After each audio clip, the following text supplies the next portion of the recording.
ఓం నమః శివాయ. ఓం నమో నారాయణాయ. నరదృష్టి నివారణ కాళభైరవాయ నమో నమః. ఓం కాళకాలాయ విద్మహే కాళాతీతాయ ధీమహి తన్నో నరదృష్టి నివారణ కాళభైరవ ప్రచోదయాతు.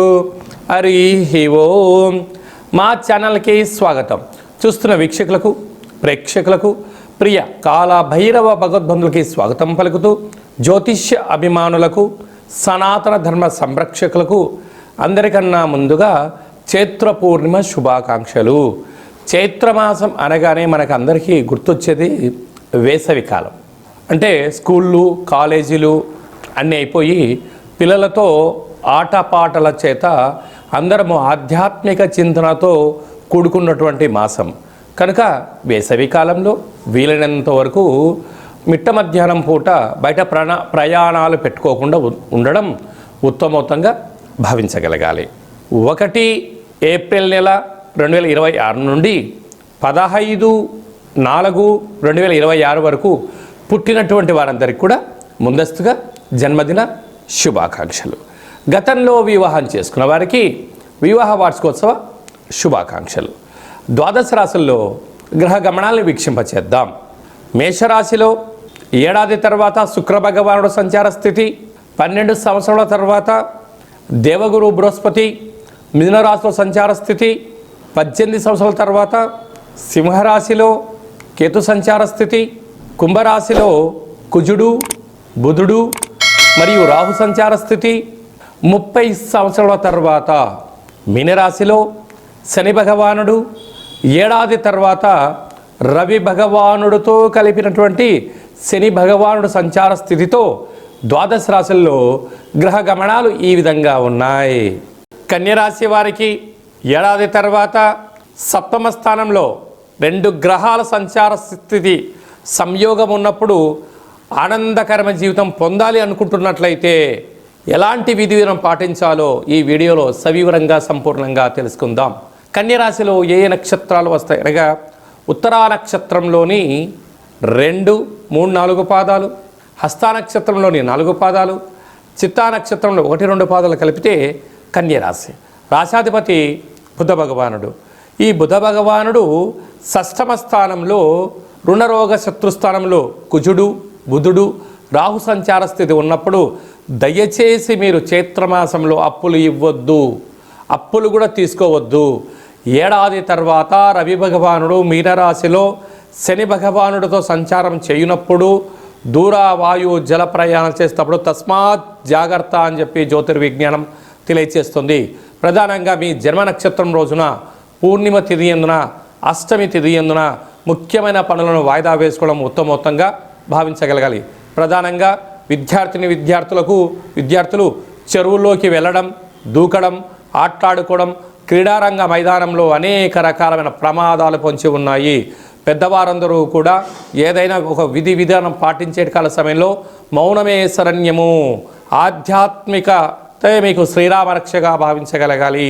అలాగా చైత్ర పూర్ణిమ సందర్భంగా ఒక వెడల్పాటి పాత్రలో నవధాన్యములను 7 రంగుల కలిగినటువంటి నీటిని పోసి చంద్రభగవానుని చూస్తూ మీ మనసులో కోరికను కోరుకొని ఈ నీటిని ప్రవహించే నీటిలో ఎప్పుడైతే మీరు వేస్తారో నీరు ఒక చోట లేకుండా దూరం ఎలా వెళ్ళిపోతుందో మీకున్న అష్ట కష్టాలు కూడా అలాగనే పారిపోయి విపరీతమైన జనాకర్షణ కలిగి మీ జీవితం సువర్ణమయం అవుతుందని చెప్పి కూడా గమనించగలగాలి.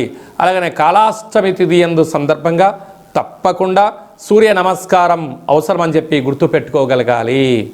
ఏప్రిల్ నెలలో ప్రథమార్థంలో ముఖ్యమైన పండగల గురించి క్లుప్తంగా సవివరంగా సంపూర్ణంగా తెలుసుకుందాం. మనకు 2వ తారీఖు ఏప్రిల్ నెలలో చైత్రమాస పూర్ణిమ అంటే విశేషమైనటువంటి పూర్ణిమ తిథి యందున, అంటే తెలుగు ఉగాది ప్రారంభమైన తర్వాత వచ్చేటువంటి మొట్టమొదటి పూర్ణిమ కావడం వలన తప్పక మనమందరము కూడా వీలైనంత వరకు గృహంలో శక్త్యానుసారంగా శ్రీ రమా సహిత సత్యనారాయణ స్వామి యొక్క వ్రతము, అలాగనే రాత్రిపూట చంద్రోదయ దర్శనం చేసుకోవడం వలన సంవత్సరాంతము అఖండమైనటువంటి చంద్రుడు ఆకాశంతో వెలుగులు ఎలా ప్రసరిస్తూ ఉంటాడో మన జీవితాల్లో అన్నింటా విద్యలో, ఉద్యోగంలో, వివాహంలో, సంతానంలో, రాజయోగంలో సకల భోగభాగ్యాలతో ఆనందంగా ఉంటాము అని చెప్పి గమనించాలి. అలాగనే మనకు 6వ తారీఖున సంకటహ చతుర్థి, తెలుగు సంవత్సరాది ప్రారంభమైన తర్వాత మొట్టమొదటి సంకటహర చతుర్థి కనుక సాయం సంధ్య వరకు ఉపవాసం ఉండి విఘ్నేశ్వర స్వామివారికి గరికను, అటుకులను నైవేద్యంగా ఏర్పాటు చేసి స్వామివారికి ప్రదక్షిణ చేసి రావడం వల్ల సకల అష్టకష్టాలన్నీ తొలగిపోయి అష్టైశ్వర్య ప్రాప్తి కలుగుతుందని చెప్పి కూడా గమనించాలి. అలాగనే మనకు 10వ తారీఖున చైత్రమాస బహుళపక్ష కాళాష్టమి, తెలుగు ఉగాది ప్రారంభం అయిన తర్వాత వచ్చేటువంటి మొట్టమొదటి కాళాష్టమి కనుక కాలాన్ని మనం జయింపచేయాలన్నా, జాతకంలో ఉండబడిన గ్రహదోషాలు తొలగించుకోవాలన్నా, జీవితంలో మనం అనుకున్న గమ్యాలు చేరాలన్నా కాలాన్ని శాసింపజేసే శక్తి కాలభైరవుడికి ఉంటుంది కనుక ఇంట్లో కూష్మాండ దీపము, కాలభైరవ అష్టకాన్ని వినడం, స్మరణ చేయడం, ధ్యానం చేయడం, పక్షులకు ఇది వేసవికాలం కావడం వలన కాకులకు, పావురాలకు నీటిని, ఆహారాన్ని వేయడం వలన సకల దోషాలు తొలగిపోతాయి. అలాగనే చాలామందికి ఈ వేసవి కాలంలో అనేక రకాలమైనటువంటి ఇబ్బందులు ఉంటాయి. వీటిని అధిగమించగలగాలి అన్నట్లయితే తప్పక కాళాష్టమి తిథి యందున భైరవ స్వామికి స్మరణ, ధ్యానం అవసరం. అలా కుదరాలైనటువంటి వారు ఎవరైనా ఉన్నట్లయితే ఈ కింది నెంబర్ మీరు సంప్రదించినట్లయితే, మీ గోత్రనామాలు పంపించినట్లయితే మన యొక్క దేవాలయంలో నిత్య కాళభైరవ పూజా కార్యక్రమాలు, హోమ కార్యక్రమాలు జరుగుతుంటాయి. అలాగనే కాశీ క్షేత్రంలో కూడా మనము నిత్యము కాళభైరవ పూజా కార్యక్రమం నిర్వహించడం జరుగుతుంది. కనుక మీ గోత్రనామాలు పంపించగలిగినట్లయితే మీకు అక్కడ పూజ చేయించి వీడియో కాల్ ద్వారా ప్రత్యక్ష ప్రసారాన్ని చూపిస్తూ కాళభైరవుడి యొక్క ఆశీస్సులను మీకు అందజేయడం జరుగుతుందని చెప్పి గమనించాలి. కనుక మీ యొక్క వ్యక్తిగత జాతకం తెలుసుకోవాలనుకుంటున్నారా?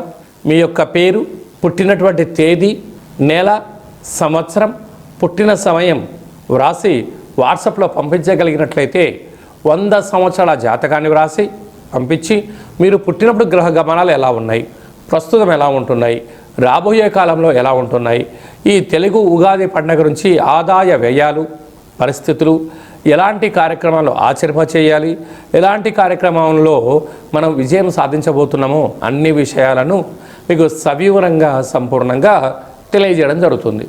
డేటా బర్త్లో లేనటువంటి వారికి పేరు యొక్క మొదటి అక్షరాన్ని అనుసరిస్తూ రాశి స్థితిగతులను తెలియచేస్తూ రమణ శాస్త్రం ద్వారా అనగా గవ్వల ద్వారా కాళభైరవ ఉపాసన చేత భూత భవిష్యత్ వర్తమానాన్ని గవ్వల జ్యోతిష్యం ద్వారా తెలియజేయడం జరుగుతుంది. అందరికీ శుభాన్ని, ఐశ్వర్యాన్ని, ఆనందాన్ని చైత్ర పూర్ణిమ నుండి ఈ తెలుగు ఉగాది సంవత్సరం అందరూ అద్భుతమైన విజయాలు సాధించాలని కోరుకుంటూ మనసారా ఆశీర్వచనం. ఓం శతమానం భవతి శతాయు పురుష సతేంద్రియ ఆయుష్యేవేంద్రియే ప్రతిష్టతి ధనం ధాన్యం బహుపుత్రలాభం శత సంవత్సరం దీర్ఘమాయు సర్వే జనా సుఖినో భవంతు లోకా సమస్తా సుఖినో భవంతు సర్వం కాళభైరవ దేవతార్పణమస్తు. హరి ఓం. ఈ వీడియో మీకు నచ్చినట్టయితే మా ఛానల్ని సబ్స్క్రైబ్ చేసుకోండి, గంట సింబల్ ప్రెస్ చేయండి, ఆల్ బటన్ కూడా తెలియచేయండి. ఈ భక్తి సమాచారాన్ని భగవద్బంధులకు, మిత్రులకు, స్నేహితులకు చేరవేయండి. హిందూ ధర్మాన్ని కాపాడండి.